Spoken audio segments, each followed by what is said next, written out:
একটু বিমানটাতে ঠিক করে যেতে পারলে না?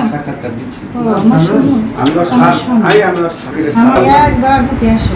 আমার সোনা, আমার কলিজা, আমার বুকে আরেকবার ফিরে আসো। এভাবেই ছেলেকে ফিরে পেতে কেঁদে কেঁদে বুক ভাসাচ্ছেন বিমান বিধ্বস্তে নিহত ফ্লাইট লেফটেন্যান্ট তৌকির ইসলামের মা।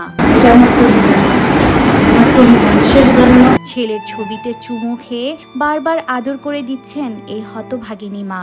এত অল্প বয়সে নিজের কলিজার টুকরা সন্তানকে হারিয়ে পাগল প্রায় এই মায়ের অবস্থা। তৌকির ইসলাম সাগরের গ্রামের বাড়ি রাজশাহী চাঁপাইনবাবগঞ্জের শিবগঞ্জে হলেও রাজশাহী উপশহরে ৩ নং সেক্টরে পরিবার নিয়ে ভাড়া থাকতেন সে। ভাই বোনের মধ্যে তিনি বড়।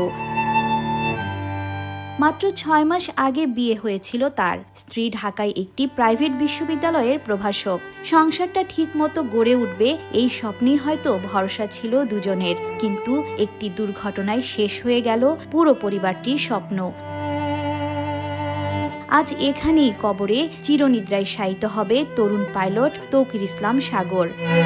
প্রথমবারের মতো তৌকির একক প্রশিক্ষণ ফ্লাইটে অংশ নিচ্ছিলেন। উড়ার কিছুক্ষণের মধ্যেই কন্ট্রোল রুমে ফোন করে জানান যে তার বিমান আর আকাশে ভাসছে না, মনে হচ্ছে বিমান নিচের দিকে পড়ে যাচ্ছে।